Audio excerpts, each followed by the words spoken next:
Good day, everyone, especially to our panel members, Prof. Lovely May Prieto and Dr. Lucena Asidoy. We are the group Z3062, and I am student researcher Jandalyn Pascual. And I am student researcher Eric Sidinde, and we are here to conduct our final defense regarding our study entitled Experiences of Parents in Teaching English Language to Their Children, a Phenomenological Study.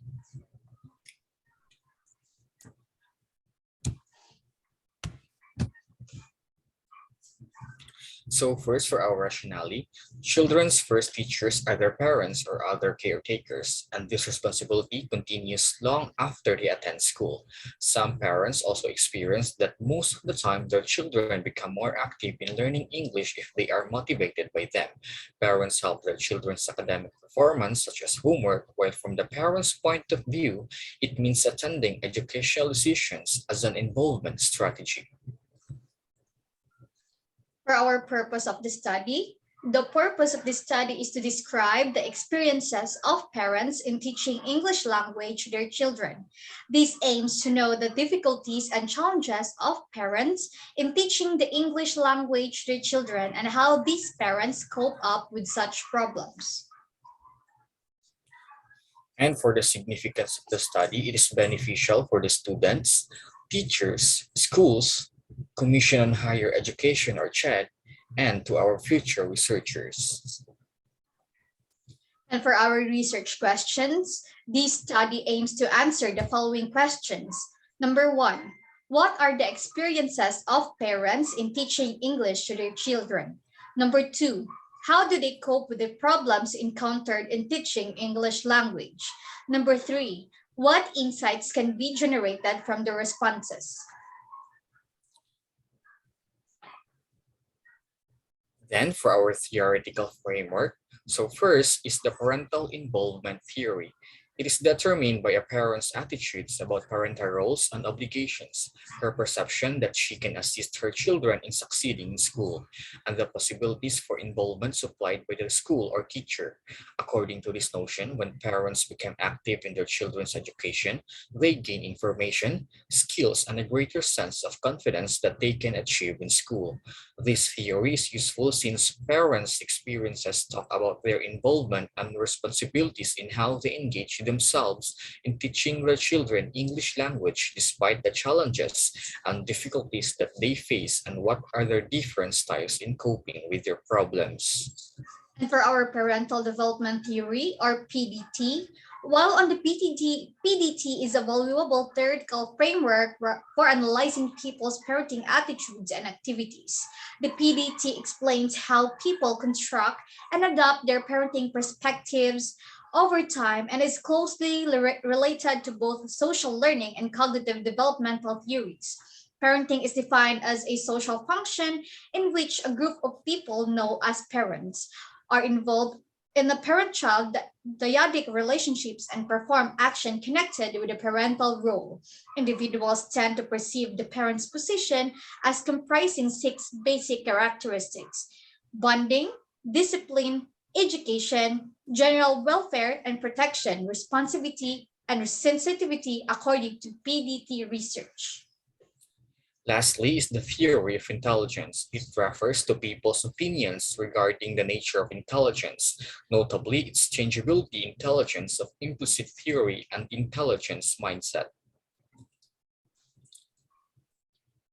Next, for our method, for our research design, we use phenomenological approach wherein our focus is more on the current experiences of parents in teaching English language to their children.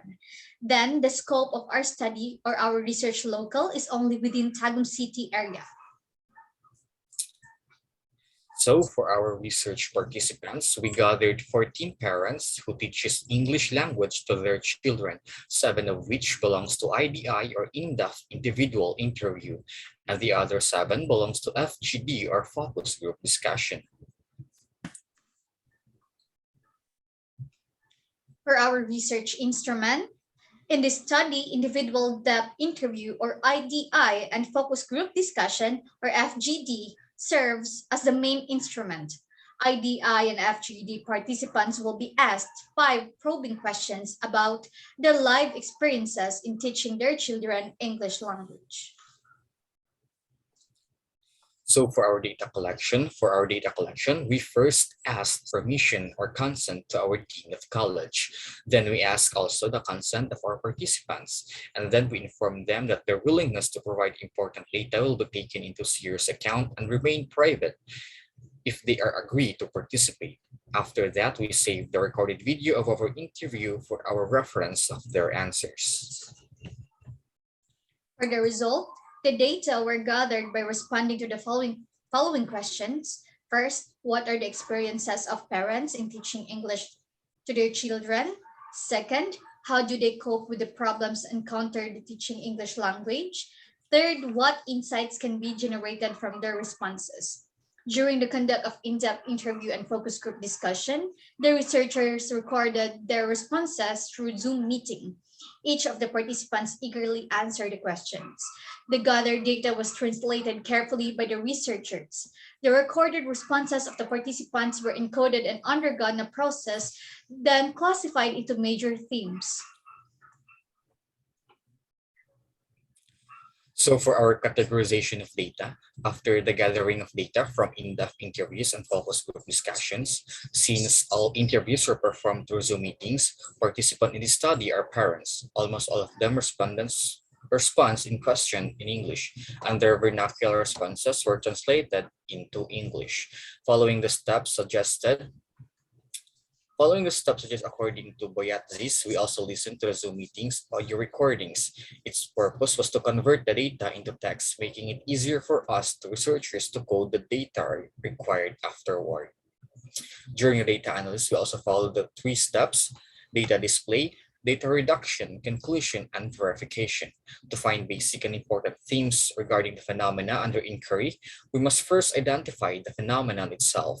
According to Steen and Duplessis E. 2007, we researchers used data reduction to remove extraneous information from the transcription. We also employed thematic analysis as a method of matching and separating data, as well as sorting and classifying. For our participants' information, we went back multiple times and evaluated the data being processed to eventually see the legitimacy of the emergent results. The facts are communicated by forming conceptual categories and descriptive themes, according to Holgard 1990. According to Ryan et al. 2007, the conceptual framework was then interpreted using the relevant literature on the topic under investigation as a guide, and it was done to provide a theoretical explanation for the subject or reach theme. We assessed what information had to be included and what information was eliminated when evaluating the report.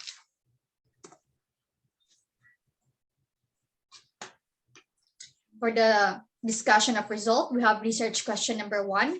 What are the experiences of parents in teaching English to their children? As we tell you our result, we discovered the most parents experience that their children have difficulty concentrating because of the environmental distraction, wherein children's focus is affected due to distraction such as mobile games, peers playing outside, and not being able to control watching videos on YouTube. Also, they experience the problem of having lack of vocabulary and English proficiency, wherein parents find it hard to teach English due to lack of vocabulary, grammatical errors, lack of time, and language barrier and fluency. Next, for the research question number 2, it is all about the coping mechanisms of parents with their problems in teaching English language to their children.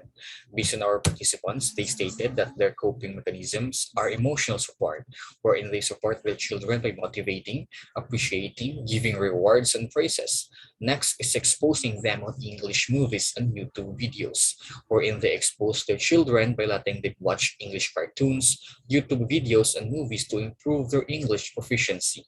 Third is exposing them to English conversations and activities wherein they tend to improve their children's English language skills by using English in a conversational manner and creating fun activities that uses English language. Lastly is refraining them from technology and noisy areas wherein they keep their children away from the noisy areas and gadgets to avoid distraction.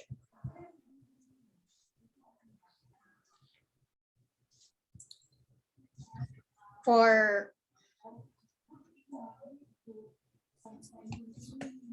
And for our third research question, it is all about insights that can be generated in the responses of the parents. As we continue our interview to our participants, most of them responded that by building rapport, keeping tracks on their child performance, and controlling their emotions are the best way to teach their children the English language. Not just teach, but also motivates them to do better in learning. By these insights, they believe that it will hone their children's ability to learn and will help them to avoid discouragement in learning the language. And for implication for future research, this study only focused on the experiences of parents in teaching English language to their children.